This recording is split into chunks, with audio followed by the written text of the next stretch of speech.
मेरा कौन सा अटेम्प्ट था, मैंने राजस्थान पुलिस में कितने टाइम सर्विस की, तो ये देखिए। हेलो दोस्तों, आप सबका स्वागत है इस वीडियो से मेरे चैनल पर। आई होप आप सभी बहुत अच्छे होंगे और अपनी तैयारी में शुरू से ही जुटे होंगे।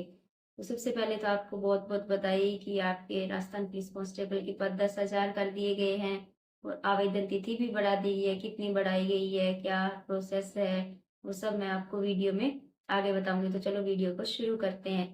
तो राजस्थान पुलिस के 10,000 आवेदन के लिए पहले तो 17 मई अंतिम तारीख थी, तो अब उसको 25 मई कर दिया गया। बहुत से दोस्तों ने आवेदन कर दिया होगा, लेकिन कोई किसी कारणवश नहीं कर पाया या कुछ सही डिसीजन नहीं ले पाया, तो अब वो उस फॉर्म को भर सकता है। तो देर ना करते हुए अब आप अपना फॉर्म जल्दी से लगा दीजिए। और सेकंड पॉइंट कि मुझे कितने अटेम्प्ट में सफलता मिली, फिर क्या प्रोसेस रही, किस जिले से सिलेक्शन हुआ, वो हम वीडियो के आगे जानेंगे। तो उसके बाद में बहुत से लोगों का ये भी डाउट है कि क्या हम 2 फॉर्म लगा सकते हैं क्या, ये बेसिकली सबका डाउट है। तो 2 फॉर्म के लिए बात ये है कि ये सिर्फ जो टेलीकम्युनिकेशन से फॉर्म लगा सकते हैं उनके लिए ये है, उनका फॉर्म रिजेक्ट नहीं होगा। वो जिला पुलिस से और टेलीकम्युनिकेशन से दोनों से फॉर्म लगा सकते हैं। उसके अलावा किसी कैंडिडेट को जो जिला पुलिस से फॉर्म लगाता है या पीसीएम की उसके पास योग्यता नहीं है, तो वो 2 जिलों से 2 फॉर्म नहीं लगा सकता है, उसका फॉर्म रिजेक्ट ही होगा। और उसके बाद में बहुत से लोगों का ये डाउट है कि जिला पुलिस या आरएसी में से क्या बेहतर है। तो देखिए, बुरा तो कुछ भी नहीं है, बेहतर दोनों ही है अपने क्षेत्र। जिला पुलिस में ये है कि अगर आपके होम डिस्ट्रिक्ट से सीटें हैं तो आप उसको उसमें भर के आप अपने होम डिस्ट्रिक्ट में नौकरी कर सकते हैं। आरएससी में ऐसा नहीं है कि आपको होम डिस्ट्रिक्ट मिलेगा। और उसके अलावा आरएससी के अंदर आपका ठहराव एक जगह नहीं हो सकता, उसके अंदर आपको जाब्ते के लिए इधर उधर जाना ही होगा। हाँ, आरएससी के अंदर जिला पुलिस से सैलरी ज्यादा है। और बेसिकली इन दोनों को कंपेयर करें तो जॉब कोई भी बुरी नहीं है। बहुत से लोगों का है कि अगला डाउट, फॉर्म कहाँ से लगाएं। देखिए, ये आपका निजी निर्णय है कि आप फॉर्म कहाँ से लगाएंगे। और ये हम पहले कहीं नहीं पता होता किसी को भी कि फॉर्म कहाँ से लगाने से कट ऑफ कम जाएगी, क्या होगा।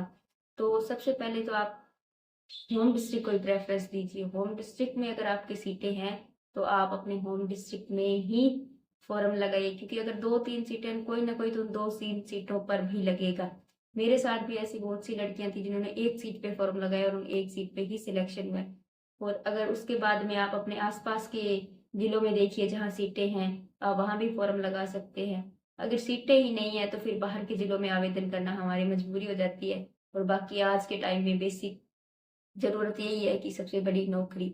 उसके बाद में बहुत से लोगों का ये है कि कंपटीशन कहाँ से कम हो।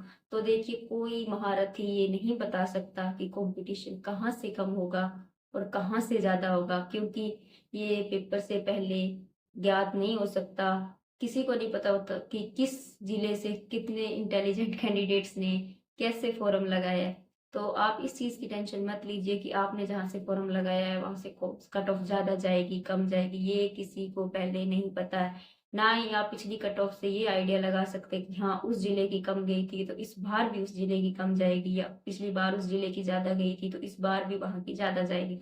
आप अपनी बेसिकली तैयारी पर फोकस कीजिए, क्योंकि पिछली बार भी पेपर बहुत से लोगों की सेट नहीं बैठा था मैथ आने की वजह से, सॉरी। तो इसका फिर भी लोगों का सिलेक्शन हुआ था। तो इसका आप लोड मत लीजिए कि किस जिले से मैंने फॉर्म लगा दिया उससे इतने आवेदन आ गए तो मेरा होगा या नहीं होगा, सीटें कम है, कुछ भी नहीं होगा ऐसा। आप अपनी तैयारी पर फोकस करें। और उसके बाद में एग्जाम डेट, तो एग्जाम डेट बहुत से लोग जुलाई में भी बता रहे हैं, तो अगर आप अपनी तैयारी जुलाई को मानकर कीजिए। अगर जुलाई में एग्जाम होता है तो सबसे अच्छी बात है। उसके बाद में अगर आपको 1-1.5 महीने का टाइम मिलता है तो आपकी तैयारी और बढ़िया हो जाएगी। मगर अब आप एक बार जुलाई को ही टारगेट करके अपने सिलेबस को कंप्लीट कीजिए। और इसके बाद में मेरा कौन सा अटेम्प्ट था, मैंने राजस्थान पुलिस में कितने टाइम सर्विस की, तो ये देखिए। इससे पिछली भर्ती में मेरा राजस्थान पुलिस का जयपुर कमिश्नरेट से फॉर्म था, तो वहां से मैं सेलेक्ट हो गई थी। और फिजिकल कॉल हुआ था, फिजिकल कॉल में रनिंग क्लियर हो गई थी मेरी, लेकिन मुझे वेट में डिस्क्वालीफाई कर दिया गया था, मेरा वेट उसमें कम था। तो आप एग्जाम के बाद ही फिजिकल वाली बात की टेंशन लीजिएगा, एक बार मत लीजिएगा। और उसके बाद में इस बार मैंने चित्तौड़गढ़ से फॉर्म लगाया था, तो मेरा चित्तौड़गढ़ से सिलेक्शन हो गया था। और चित्तौड़गढ़ में फिजिकल मेडिकल सब क्लियर होने के बाद में मैंने 12 जनवरी को वहां पर ज्वाइन किया था। मेरी पहली सर्विस 12 जनवरी ही थी। युवा दिवस के दिन हमें रोजगार रूपी ये सौगात मिली थी। तो उसके बाद में मेरा अदर एग्जाम में सिलेक्शन हो गया, तो वहां मैंने कुछ दिन सर्विस की और आरपीएम में ट्रेनिंग भी की कुछ दिन। उसके बाद में मेरा वहां से 18 अप्रैल को मैंने त्याग पत्र दे दिया था। इस तरह ये मेरी जर्नी रही। तो राजस्थान पुलिस इतना कोई हार्ड एग्जाम नहीं है। अगर आप बढ़िया तैयारी करते हैं, आपके पेपर सेट बैठ जाता है, आप वहाँ पैनिक नहीं होते हैं, तो राजस्थान पुलिस में आप भी सिलेक्शन दे सकते हैं। और अगले वर्ष आपके बदन पर भी वर्दी होगी। हाँ, वर्दी एक जुनून है बहुत से लोगों के लिए। तो अपनी तैयारी के लिए जुट जाए। और थैंक यू सो मच मेरी वीडियो देखने के लिए। अगर आपको कोई और डाउट है तो आप इस वीडियो में पूछ सकते हैं। Thank you so much.